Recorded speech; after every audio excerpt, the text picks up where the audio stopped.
In 2015, One Punch Man exploded onto the scene with a debut season that looked like it shouldn't even have been possible on a TV schedule. It hit so hard that even celebrities like Bill Burr were hyping it up. 10 years later,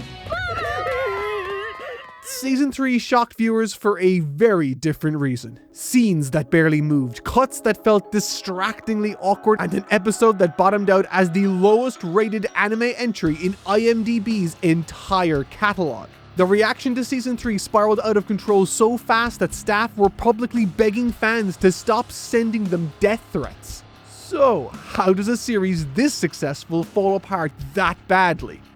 Well, far from being the result of lazy animators, this points to a deeper, toxic issue that those within the industry and within One Punch Man's own production teams have been warning us about for years.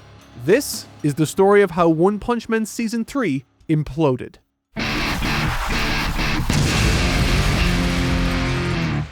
In order to understand the choices that transformed this into the anime disaster of the decade, I'm going to need to condense the very complicated subject of media adaptation into about 200 words. So, I don't know, hold on to something. The core misconception many people struggle with is that a faithful adaptation is automatically a good one. I mean, fidelity does matter, but it's not the deciding factor. The real test is whether the anime understands how the manga tells its story through rhythm, emphasis, and visual language. Extracting those unique qualities from the source and reconstructing them using the tools available to animation, because animation isn't really an upgrade so much as it's just a different medium with its own strengths and limitations. And those limits matter a lot more than most people realize. Most of you guys out there know One Punch Man through Yusuke Murata's stunning artwork, dramatic, polished drawings with an uncanny ability to imply movement in static shots. But here's the part that's often overlooked. Murata's manga is itself an adaptation of a webcomic by an artist known simply as One. Now, due to One's crude art style, he's often dismissed as a bad artist carried by Murata's technical mastery. But the truth is rarely ever so simple. There's a reason why so many of One Punch Man's most iconic shots originate in One's rough panels. Despite the rough drawings, One possesses a powerful instinct for shot composition, negative spacing, and the threading together of action sequences that perfectly balance coolness with absurdity long before Murata adds gloss to them. Therefore, when Murata first approached One as a fan of his webcomic, it was important for him to come with more than just his profound technical ability. He needed to demonstrate his understanding of what made One Punch Man work, and boy did he. By rooting his technical skill in the compositional language inherited from One, Murata gave rise to a new One Punch Man. Neither wholly One or Murata, but a synthesis of both. A version where pristine spectacle and deadpan absurdity coexist and elevate each other seamlessly. A stunning adaptation born through collaboration, which is fitting as collaboration was the central ingredient that gave rise to the single greatest anime adaptation I have ever seen. One Punch Man Season 1.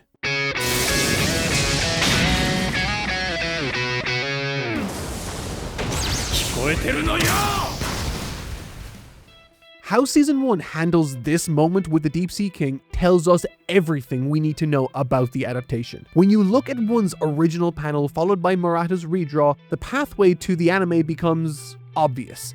One establishes both the comedy and the drama through simple but enormously effective composition. The framing, the negative space, the timing of the beat all set the tone here. Murata builds on that foundation then by injecting motion into those drawings. He spaces the actions out more deliberately, pushing the poses and creating a sense of impact that the webcomic can only imply. The anime then takes both versions and heightens them.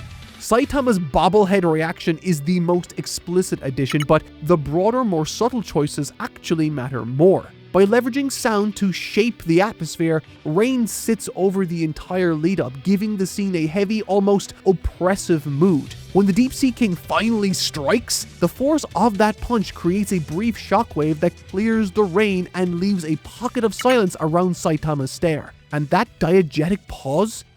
It intensifies the moment in a way print cannot replicate. And that is a textbook example of what Season 1 does repeatedly, taking the ideas established by one, refined by Murata, and pushing them to stunning levels of spectacle without losing sight of the original vision. Large battles gained new layers of scale and momentum. Sequences that implied motion on the page turned into full displays of movement that felt distinct depending on who animated them. Some scenes were crisp and stylized, others more rough and energetic, and the variety helped introduce many viewers to the idea that animators leave personal fingerprints of their very own. That diversity came from a team built at the right moment. Madhouse's animation producer Yuichiro Fukushi had a reputation for attracting strong artists and creating an environment where they could thrive. Shingo Natsume, still early on in his career, had the ambition and clarity needed to guide a project of this very scale. The character designer Chikashi Kubota, along with artists like Yoshimichi Kameda and Norifumi Kugai, were on the verge of becoming major creative figures in their own rights. Their abilities, paired with a reliable support staff and well-chosen guest animators, allowed the show to reach a level of consistency that, even as I write this, felt almost unreal for a weekly production. And unfortunately, it was too much to replicate.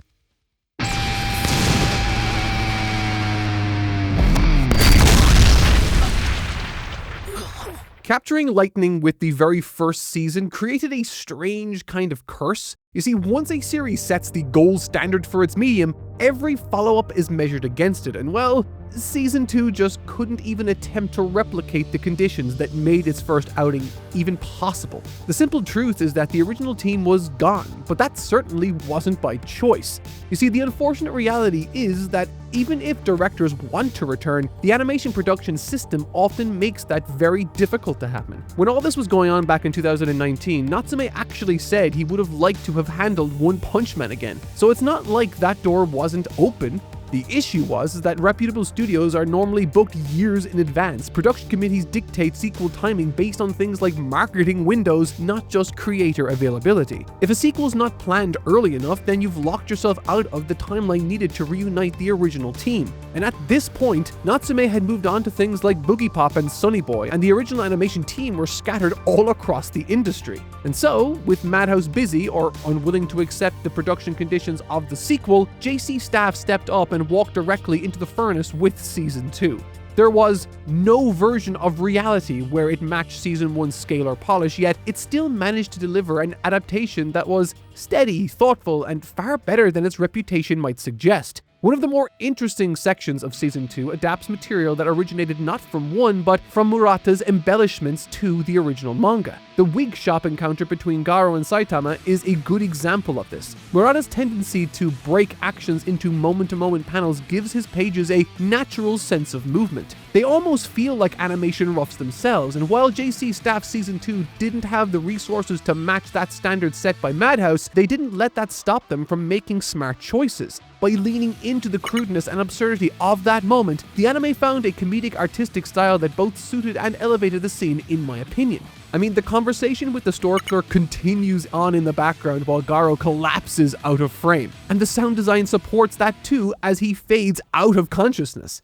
It's restrained, but it clearly understands the beat. And this is what a competent adaptation does. The new director was Chikara Sakurai, an animator with strong fundamentals but not the ability to reimagine set pieces in quite the same way Natsume did, especially not with such terrible production circumstances. However, within those boundaries, individual excellence still managed to emerge. Kenichiro Aoki became synonymous with the best animation on the show, drawing sequences for every single episode, and while it looks great with shading that evokes Murata's own work, he's very mindful of the number of drawings he uses. That economical approach is extremely mindful of the production as a whole, and as a result, allowed for crazy numbers of contributions without burdening all the various finishing departments. And he wasn't the only one who did this. Yuji Takagi and Yuki Suzuki also delivered reliable action cuts, helping the series find its own rhythm even when the production was stretched remarkably thin.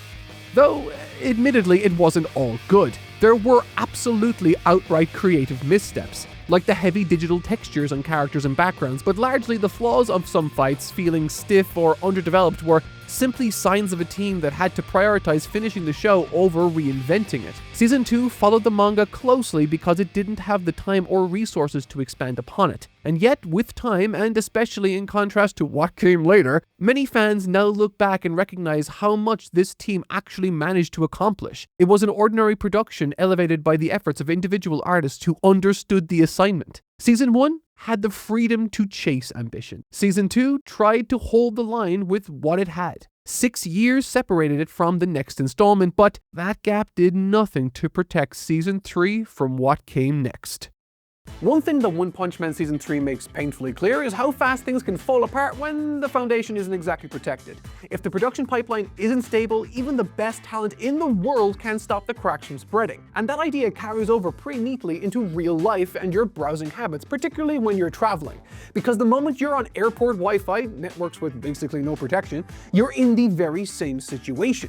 Everything looks fine on the surface, but it only takes one weak link for someone to slip into your emails, passwords, or even your bank details. That's why I've been using ExpressVPN. It wraps all your traffic in an encrypted tunnel, giving your connection the kind of structural protection that Season 3's production wished it had. They actually use some of the best encryption around, so I'm not exaggerating when I say it would take billions of years to crack. Thankfully, it's all seamless too. They've got servers all around the world, including brand new ones in all 50 US states. You don't even have to think about it really. Just pick an option from the smart location list and you'll guarantee yourself the best latency and speeds on offer.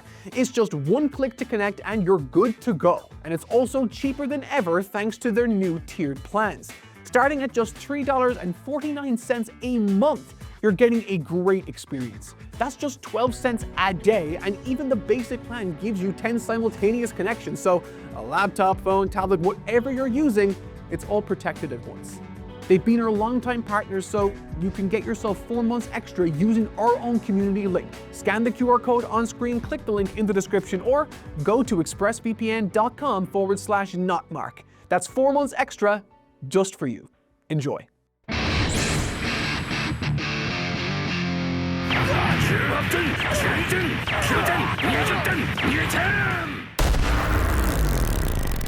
6 years. The production committee had 6 years between Season 2 and Season 3. 6 years to plan, to prepare, to learn from what went wrong. So naturally, the show began animation only a few months into 2025. Yeah.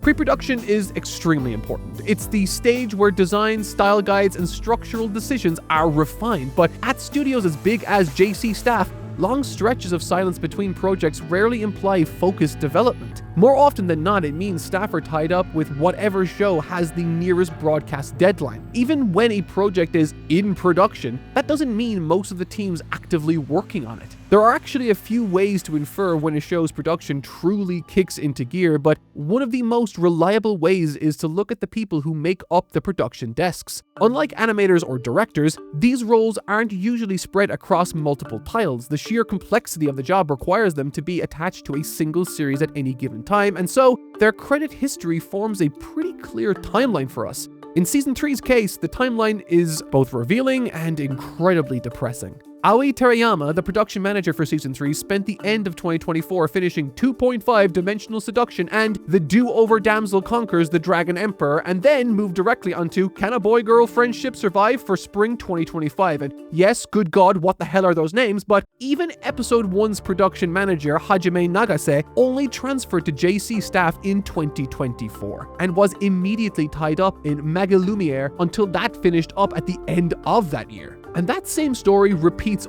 all the way down. Every production manager and assistant for Season 3 was still attached to other shows all the way through to the end of 2024. Even with these production issues taken into account, that paints a pretty clear picture that One Punch Man's third season only entered its animation phase in the opening months of 2025. Combine that with a series director that appears to have replaced a previous one late in the game, and it's clear some kind of rework went on to even make this insane schedule feasible. And the word feasible is doing a lot of heavy lifting there, let me tell you. And of course, the consequences of this were immediately obvious to all viewers. One Punch Man Season 3 is stiff, and what it sacrificed in movement wasn't really made up for in polish either. simply because you can't refine drawings under those conditions. The shortcuts that they understandably had to take became so apparent and awkward that this was no longer a visual issue anymore. It was impacting many viewers' abilities to enjoy the quests of the same characters they once liked in the same way that poor pros can sour you on ideas you enjoy.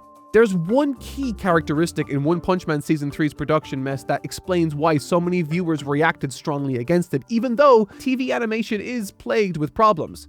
The series' popularity and the magnitude of the issues are of course important, but there's one thing that this show doesn't share with all messy productions.